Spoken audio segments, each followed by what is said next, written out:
जय श्री राधे कृष्ण। आप सभी को मेरा न्यून प्रणाम। भगवान जाम्बोजी द्वारा बताई गई शब्दवाणी में आज हम शब्द नंबर 43 को जानेंगे। तैया सासू तैया मासू।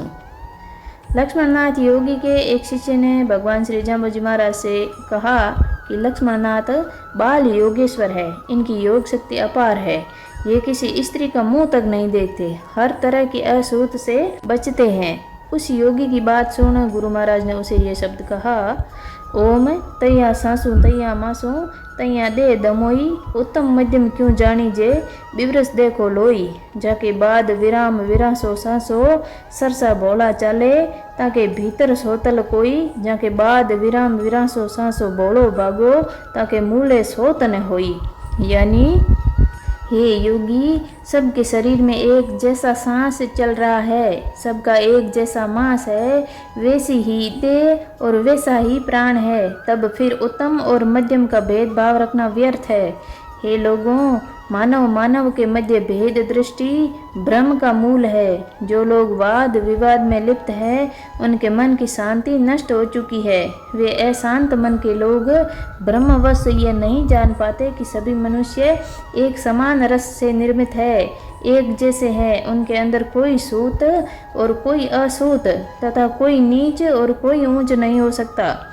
जिन्होंने वाद विवाद में फंसकर अपने मन का चैन खो दिया है, परंतु जिनका अज्ञान और नासमझी दूर नहीं हुई, और जिनका अज्ञान और नासमझी दूर हो गई है, उनके मन में सूत और असूत की कोई भेद दृष्टि नहीं रहती। दिल दिल आप खुदा बंद जाग्यो, सब दिल जाग्यो सोई, जो जिंदो हज काबे जाग्यो, थल सिर जाग्यो सोई, नाम विष्णु के मुस्क लगाते, ते कापर शैतानी, हिंदू होकर तीर्थ नावे, पिंड भरावे, ते पण रया एवाणी, जोगी होय के मूंड मुंडावे, कान चिरावे, गोरख हटड़ी धोके, ते पण रया एवाणी।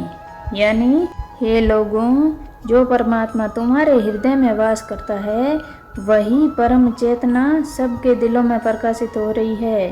परमेश्वर की जो चेतन सत्ता जिदा के काबे में मोहम्मद साहब के रूप में प्रकट हुई, वही ईश्वरीय परम चेतना इस थली प्रदेश में समरातल के दौरे पर प्रकाशमान है। यह ध्यान रहे कि जो कोई विष्णु नाम के जपने में बाधाएं देते हैं, कठिनाइयां खड़ी करते हैं, वे सब काफिर और शैतान है। जो कोई हिंदू होकर भी तीर्थों में स्नान करने जाते हैं, वहाँ अपने मृत पूर्वजों के नाम से पिंड दान देते हैं, वे सब अज्ञानी हैं, उन्हें मूल तत्व का ज्ञान ही नहीं है। जो कोई लोग अपने को योगी कहता है, वह यदि अपना सिर मुंडाता है, कान फाड़कर कुंडल पहनता है और अपने गुरु गोरखनाथ की समाधि स्थल को पूजता है, तो वह भी अज्ञानी ही है, उसे परम तत्व का ज्ञान नहीं है। तुर्की होय हज काबो धोके, भूला मुसलमानी, के पुरुष अवर जागेला, थल जाग्यो निज वाणी, जिनके नादे वेदे सीले शब्दे, लक्षणे अंत न पारूं, अंजन माही निरंजन आछे, सो गुरु लक्ष्मण कुमारू।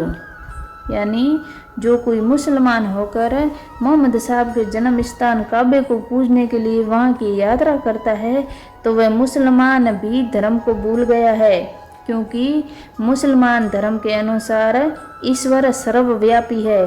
तो फिर वहाँ जाने की क्या ज़रूरत। जिस प्रकार मेरी ज्ञानमयी वाणी को सुनकर ये पूरा थली प्रदेश जागृत हो गया है, यहाँ के लोग अज्ञान की नींद से जाग उठे हैं, इसी प्रकार आने वाले समय में अनेक लोग अज्ञान की निद्रा त्याग कर परम तत्व का ज्ञान प्राप्त करेंगे। हे लक्ष्मण कुमार, सच्चा गुरु वह है जो मूल रूप में निरंजन है, तथा वही निरंजन इस शरीर में अंजित हो रहा है, जिसकी ध्वनि ही वेद है, जिसका शील शब्द ब्रह्मा बनकर सर्वत्र परिव्याप्त है, और जिसके गुणों का कोई आर पार नहीं है। हे योगी, वही परम गुरु है। बोलो गुरु जम्बेश्वर भगवान की जय।